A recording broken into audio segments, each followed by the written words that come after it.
You stole his future. My parents yelled at me in court just because I bought my own house at 21 without a single dime from them. So I asked them back, does he even have a future to steal? I just gotten home from the hardware store replacing some drywall anchors in the guest bedroom. The house was a work in progress, but it was mine. Bought it 6 months ago at 21 with money I would save since I was 14. Ryan Mitchell. I set down the bag. Yeah. He handed me an envelope. You have been served.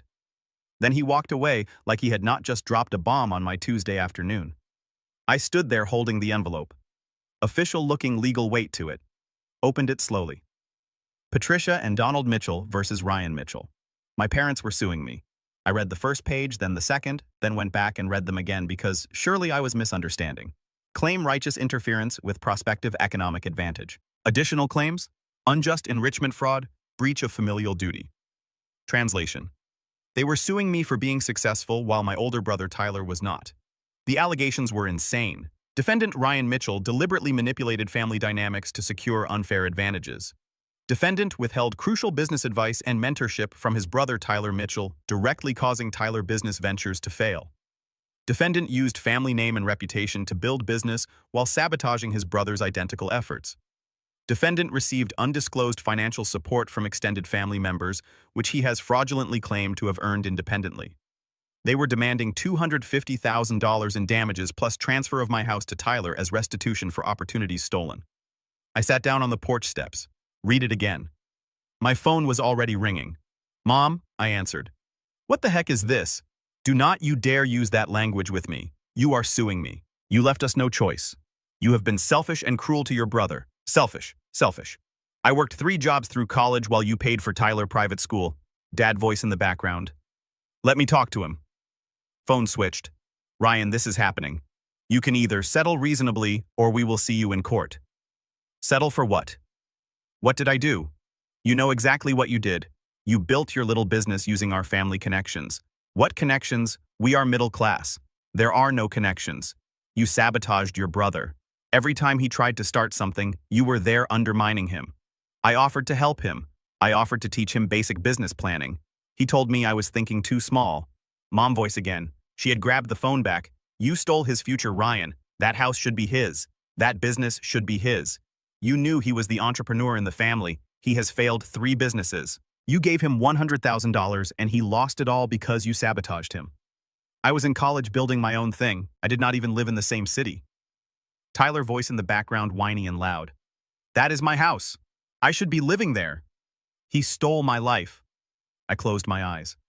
Tyler, you are 25 years old. You live in mom and dad basement. I did not steal anything. I built something. With our family help, Tyler shouted. Grandpa gave you money. Admit it. Grandpa has been dead for 6 years, and he left us both the same amount. $2,000. Liar. You got more. You must have. I stood up. I am done with this conversation. Mom, you will be hearing from our lawyer. We are taking you to court, and we are going to win. You owe your brother. You owe this family. I do not owe you anything. I worked for everything I have. You gave me nothing, Dad, because you did not need anything. You were always self-sufficient. Tyler needed support. So you are punishing me for not being a failure. We are correcting an injustice. See you in court. Click. They hung up. I sat there holding the phone. Then I called my best friend Marcus. Yo, what is up? My parents are suing me for $250,000. Silence. What I told him, everything. The lawsuit, the claims, the demand for my house. Dude, that is insane. Can they do that? Apparently they can file. Winning is different. This is about Tyler, right? Golden child Tyler who has failed at everything. Yeah, man. Your parents are delusional. You built everything yourself. I watched you do it. They are claiming I sabotaged him. That I used family connections to succeed. Marcus laughed. Bitter. Family connections. Your dad is a middle manager and your mom is in human resources. What connections exactly? What are you going to do? Fight it. I am not giving them a dime. Good. They are out of their minds. After we hung up, I sat on my porch and thought about the last 7 years. I was 14 when I started working. Not because I wanted to, because I asked my parents for $20 for robotics club, and Dad said, "Money does not grow on trees, son. You want it, earn it." That same week, Tyler got $500 for some entrepreneurship camp. I started mowing lawns that Saturday, $15 an hour. By summer end, I would saved $800. Tyler spent his $500 on video games and Chipotle. When I turned 16, I got a used bike from Craigslist for $80. My parents gave it to me for my birthday. I was grateful. At least they had gotten me something. 2 months later, Tyler turned 16. They bought him a brand new Ford Mustang, $35,000. Tyler needs reliable transportation for internship opportunities. Dad explained when I asked why the difference. Tyler never had an internship. He drove that Mustang to parties and wrecked it junior year. They bought him another car. I biked everywhere until I was 18 and bought my own car, a 15-year-old Honda Civic, for $3,000 I would saved from tutoring and computer repair gigs. College was worse. Tyler got into Cornell, $75,000 a year, private business school, the best. Mom called it. They threw him a party, catered 100 people, spent $3,000 on a celebration for getting into an expensive school he had barely qualified for. I got a full academic scholarship to State University. 4 years, full ride, everything covered. I told them at dinner, "That is good." Dad said, "You have always been self-sufficient." That was it. No party, no celebration. I got a text from Mom the next day. "Congrats, sweetie. Tyler got a graduation party when he finished high school. Another big event. Gifts, money, speeches about his bright future. I graduated valedictorian. Got a card with $50 in it. College was 4 years of grinding. I worked 3 part-time jobs. Campus information technology, tutoring, freelance web design. My scholarship covered tuition, but I needed money for rent, food, books. I worked 30 hours a week on top of full-time classes. Graduated with a 3.8 grade point average, $15,000 in savings, and 0 debt. Tyler graduated from Cornell with a 2.4 grade point average and $200,000 in student loans my parents had co-signed. The job market is tough for new grads, Mom explained when Tyler moved back home with no job offers. I was already working, already building. At 20, I started my business. E-commerce tech accessories, phone cases, charging cables, laptop stands. Spent 6 months researching suppliers, studying the market, learning logistics. Started with $2,000 of my own money. First year, $45,000 in revenue, $12,000 profit after expenses. I reinvested every penny, worked 18-hour days, day job plus business at night. Tyler was 24 then, on his second failed business venture. The first was a food truck. Parents gave him $45,000 to start it. He bought a fancy custom truck with the expensive logo, gourmet equipment, never researched permits, health codes, or locations. Picked a terrible spot, charged too much, and failed in 3 months. The truck got repossessed. The city regulations killed his dream. Mom said, "Nobody asked why I was not struggling with the same regulations." Then came crypto trading. Parents gave Tyler $30,000. He watched YouTube gurus and thought he would get rich quick. Bought high, panic, sold low, lost everything in 6 weeks. The market is rigged. Dad said nobody asked why some people make money in crypto, and Tyler did not. Then the consulting firm, $25,000 from my parents. Tyler rented a downtown office for $3,000 a month. Spent $8,000 on branding, logo. Website, business cards, had 0 clients, 0 expertise, 0 business plan. He called himself a disruptive business strategist. Closed in 4 months when the money ran out. Corporate America is intimidated by innovators, Mom explained. Meanwhile, I turned 21. My business hit $180,000 in annual revenue, $65,000 in profit. I quit my day job to focus full-time. Found a fixer-upper house for $140,000. Put down 20%, $28,000 I would saved. Spent 4 months renovating it myself. YouTube tutorials, sweat equity, 12-hour days of drywall and paint. Moved in 3 weeks ago. My parents came to see it once. "Must be nice to get lucky with timing," Dad said, looking around. Not congratulations. Not we are proud. Not how did you do this. Just luck. That was their explanation. And now they were suing me, claiming I would stolen Tyler's future. I sat on my porch until the sun set. Then I went inside, opened my laptop, and searched for lawyers. Found a firm, Blackwell & Associates, specialized in defending against frivolous lawsuits. Reviews were brutal in the best way. Destroyed my ex-baseless lawsuit and made them pay my legal fees. They do not just win, they make the other side regret filing. Perfect. I called and left a message. My parents are suing me for being more successful than my brother. I want to fight this, and I want them to regret it. Next morning, my phone rang at 8:00 a.m. Ryan Mitchell, this is David Blackwell. Got your message? Tell me everything I did. The golden child dynamic. The $100,000 they would given Tyler. The $0 they would given me. The lawsuit claiming I would somehow stolen Tyler opportunities. Blackwell listened without interrupting. When I finished, he said, "This is one of the most frivolous suits I have seen in 20 years of practice. Can they win? Absolutely not.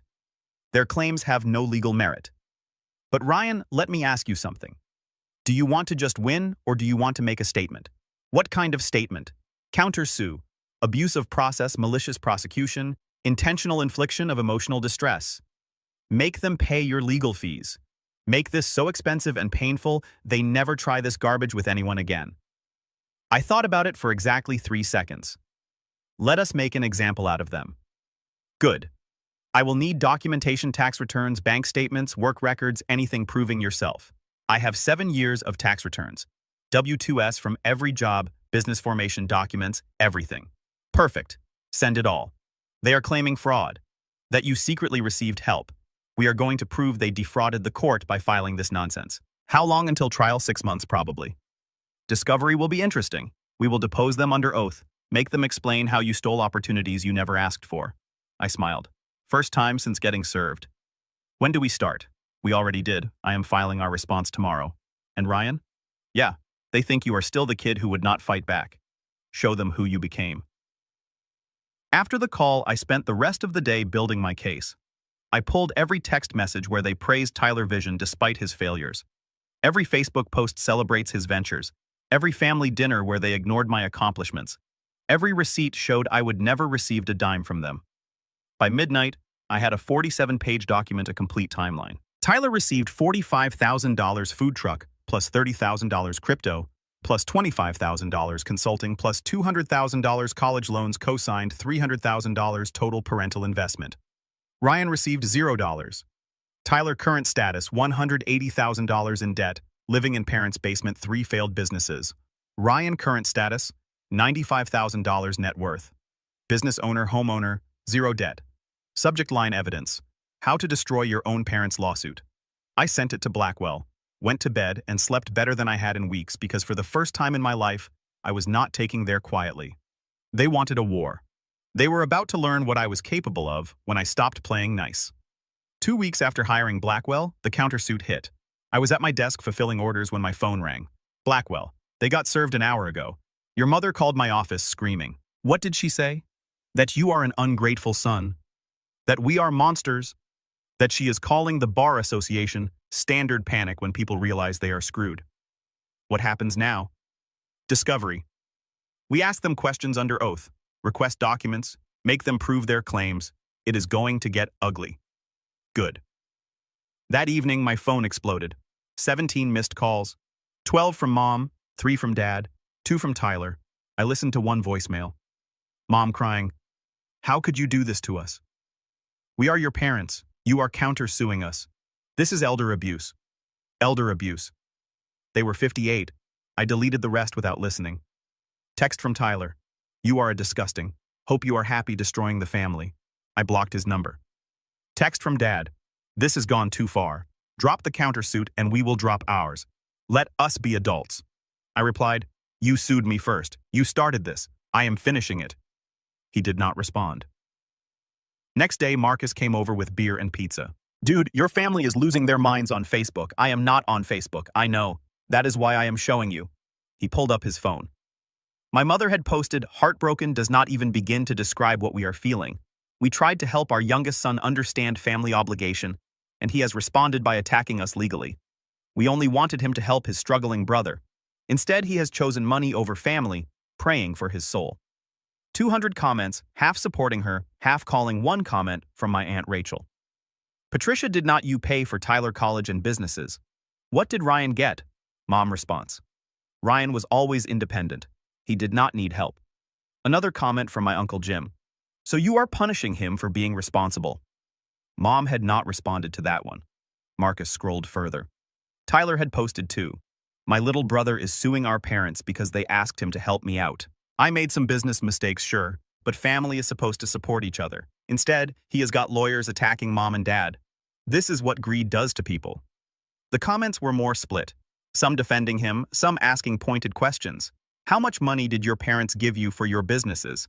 Why should your brother give you his money? Did he actually do anything wrong, or are you just mad? He is successful? Tyler had not answered any of those. They are trying to control the narrative, Marcus said. Let them. The truth will come out in court. My phone rang. Unknown number. I answered. Ryan, it is Aunt Rachel.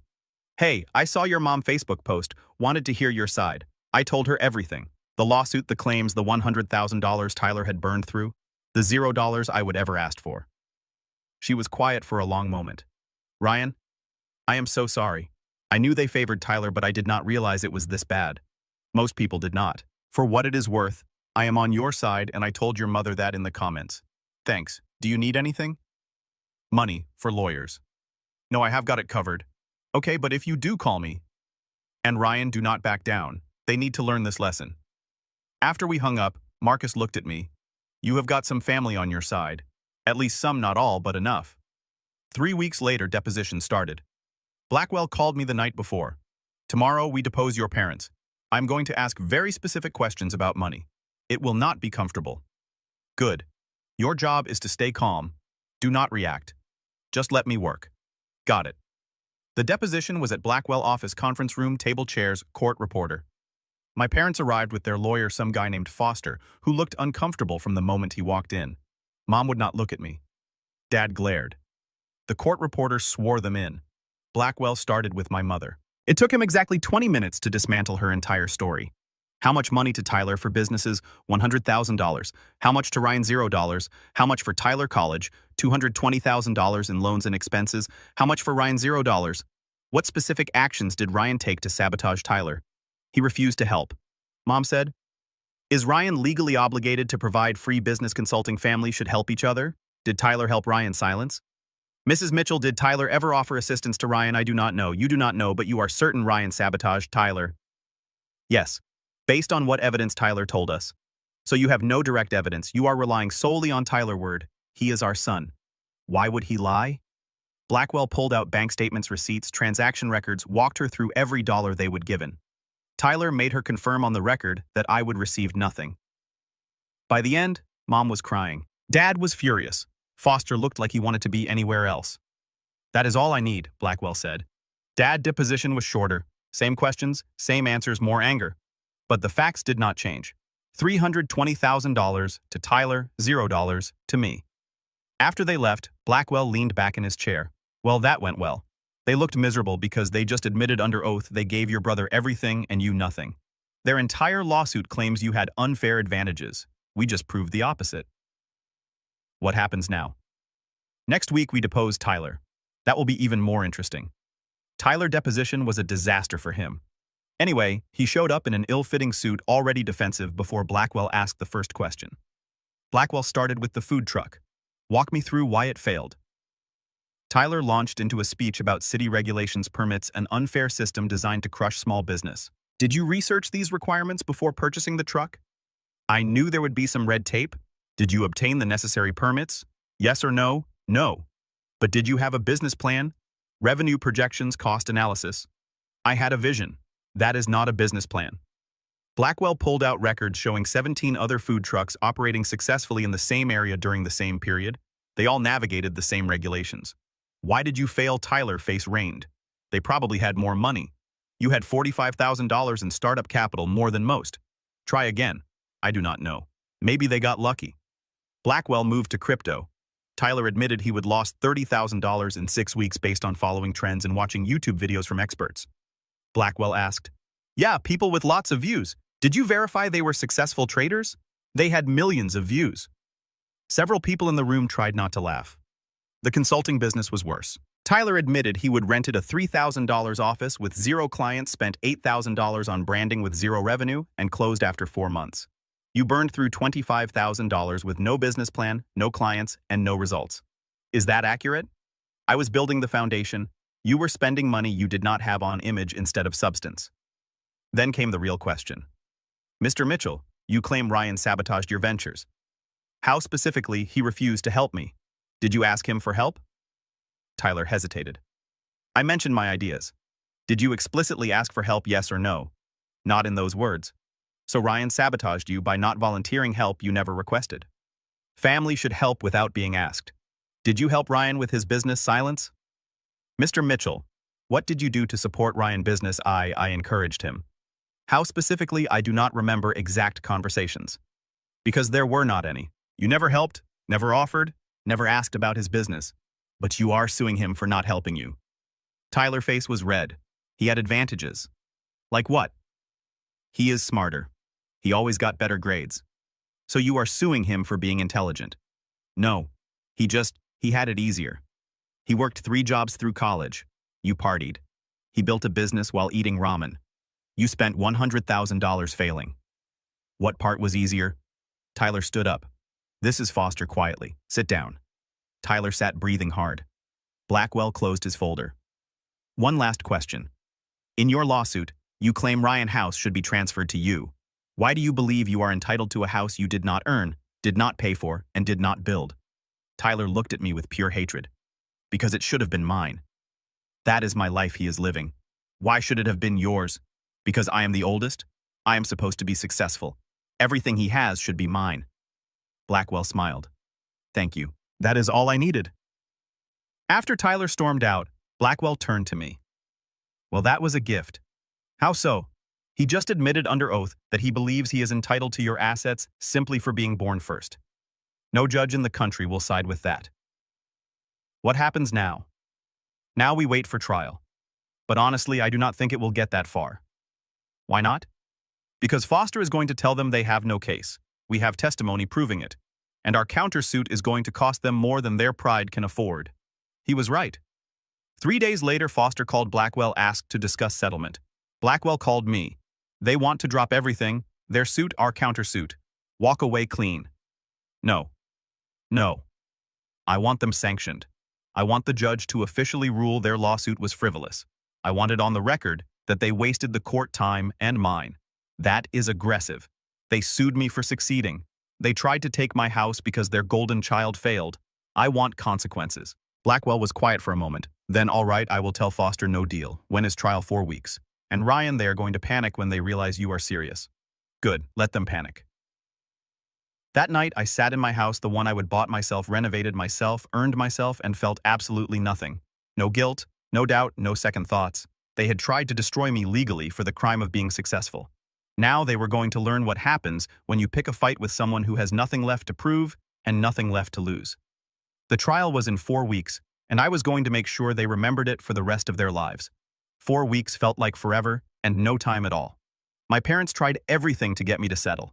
Mom left voicemails crying about how this was tearing the family apart.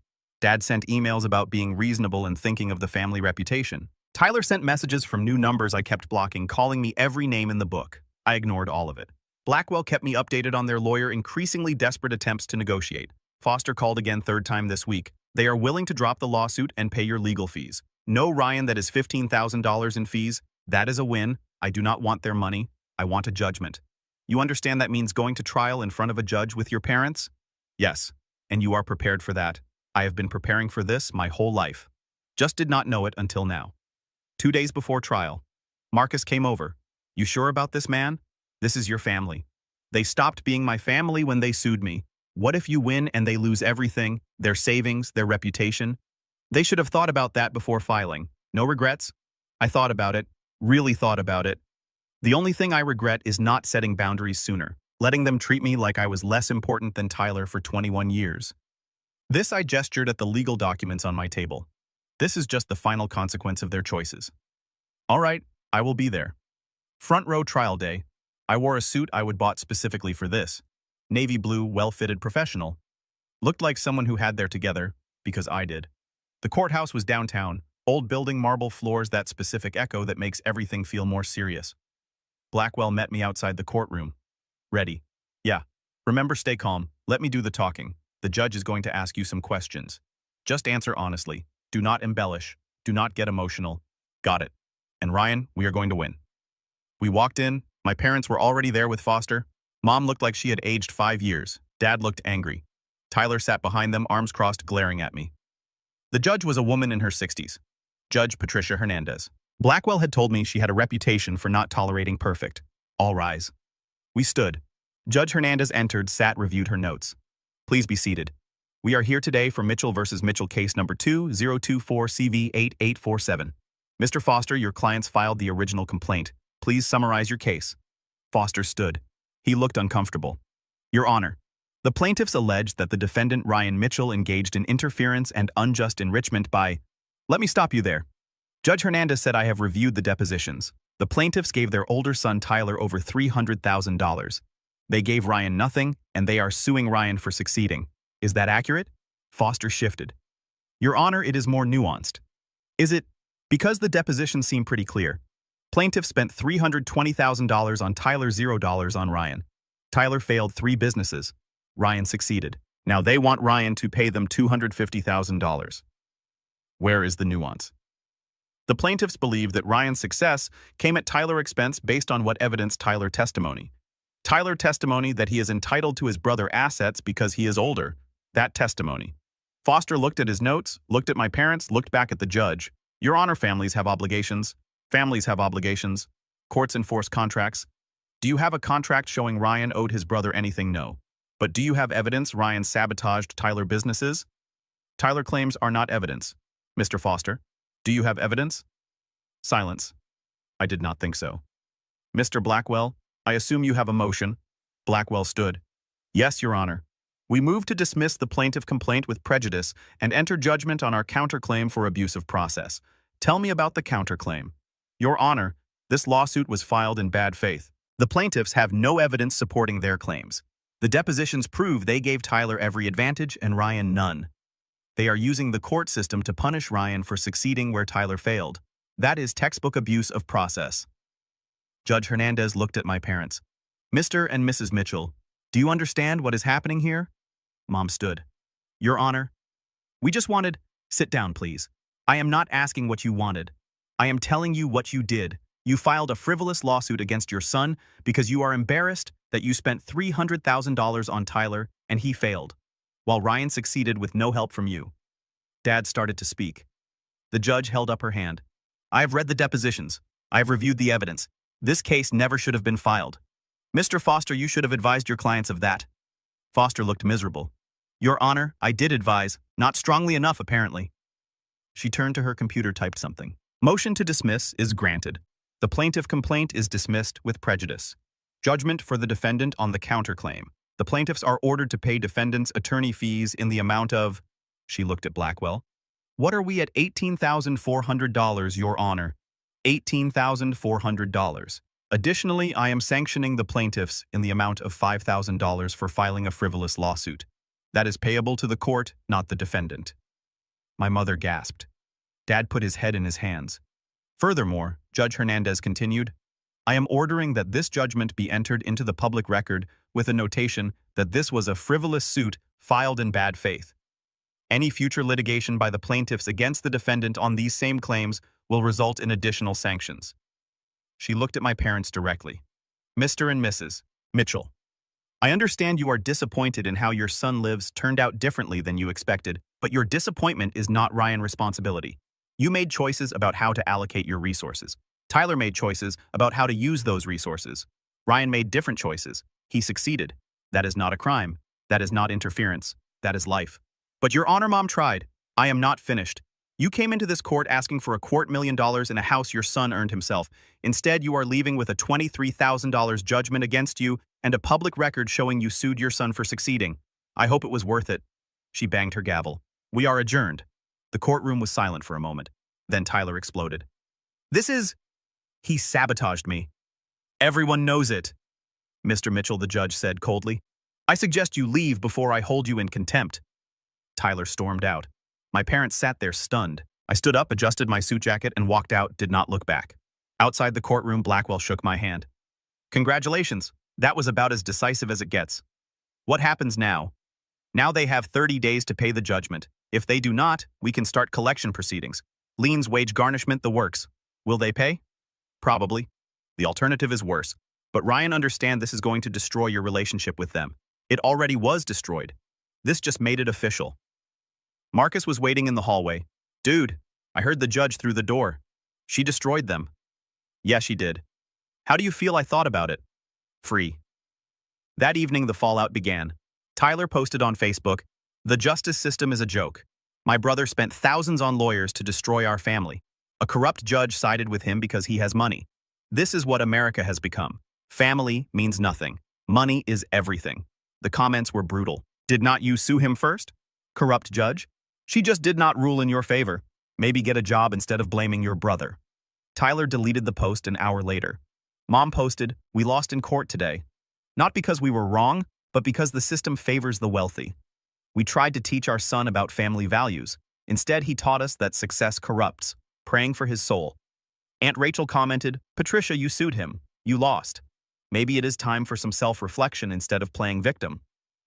Uncle Jim commented, "You spent $320,000 on Tyler and $0 on Ryan, then sued Ryan for succeeding. What did you expect?" Mom deleted the whole post. 3 days later, I got a call from Aunt Rachel. "Ryan, your parents are in trouble." "What kind of trouble?" "Financial. They refinanced the house twice to fund Tyler businesses. Between that and the judgment, they are looking at bankruptcy. That is not my problem." "I know. I am just telling you in case they try to guilt you. They have tried everything else. How are you doing? Really honestly better than I have been in years." "Good. You did the right thing. They needed consequences." "Thanks, Rachel." A week after the judgment, I was in my workshop. I would converted part of my garage when someone knocked. I opened the door. Tyler stood there. "We need to talk." "No, we do not. Please, just 5 minutes." Against my better judgment, I let him in. He looked terrible. Unshaven, wrinkled clothes, dark circles under his eyes. "What do you want, Tyler?" "I need money." I almost laughed. "You are kidding.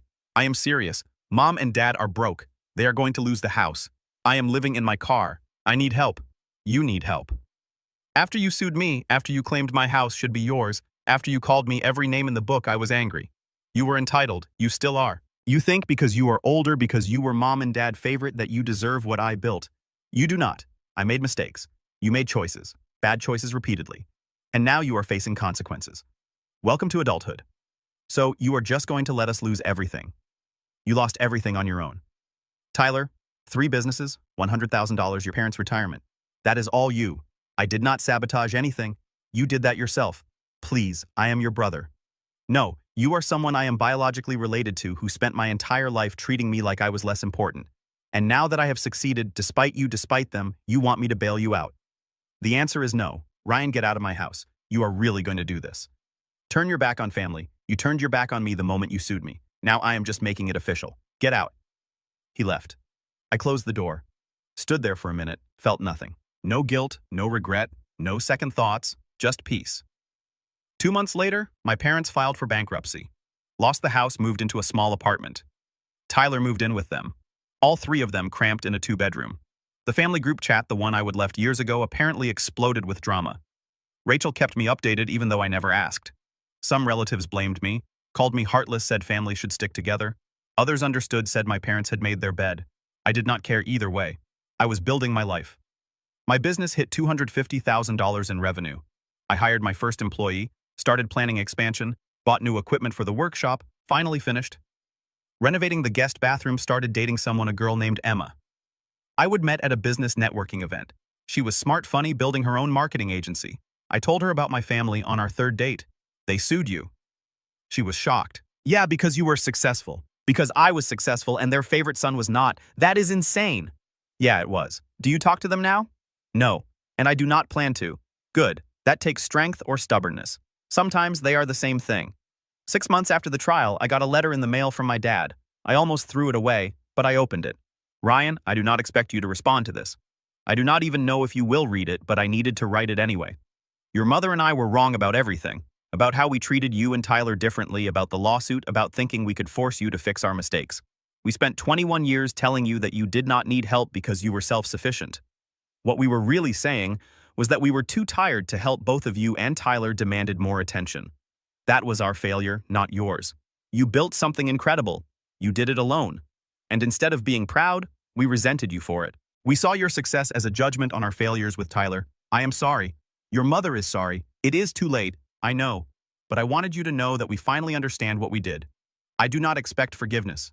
I do not expect anything. I just wanted you to know that you were right about all of it. Dad." I read it twice, then put it in a drawer, did not respond. Maybe someday I would. Maybe someday I would be ready to have that conversation. But not today. Today I had a business to run, a life to build, a future that was entirely my own, and that was enough. 2 years later, I was in a coffee shop reviewing quarterly reports when Tyler walked in. I saw him before he saw me. He looked different, thinner, tired, wearing a retail store uniform with a name tag, haircut short and practical. None of the styled look he used to spend an hour on. He ordered coffee, turned around, and froze when he saw me. For a moment, neither of us moved. Then he walked over slowly. Ryan, Tyler. Can I sit just for a minute?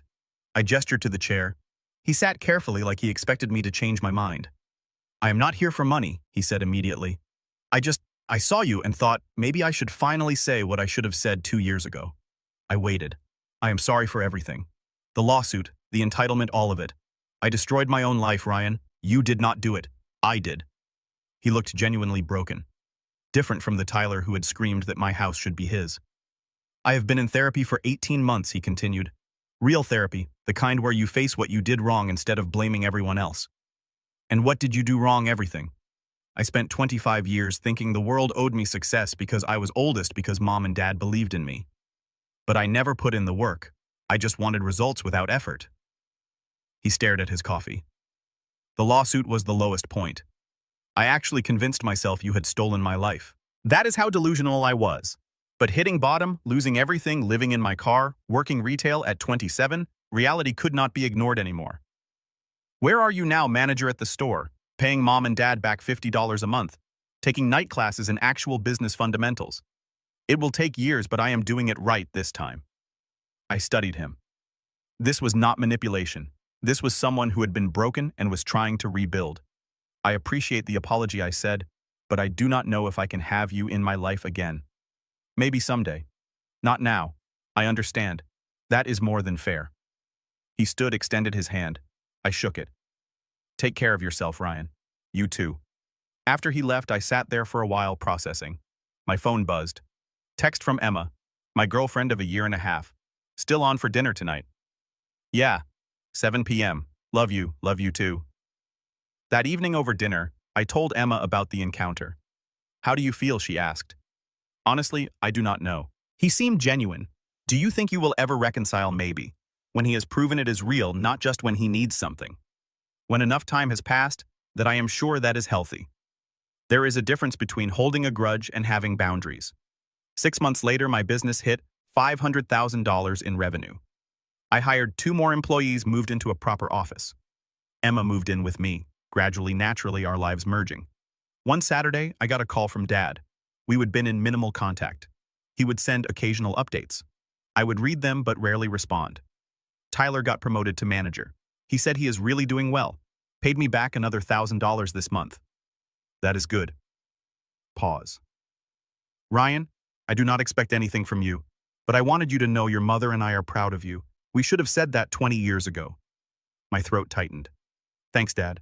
I know it is too late, but I wanted you to hear it anyway. A year after running into Tyler, I received a letter from Dad with a cashier check inside, $18,400. The exact amount of the judgment. Tyler wanted me to send this. Took him 2 years, but he paid back the full judgment. He wanted you to know he is serious about making things right. No expectations, just accountability.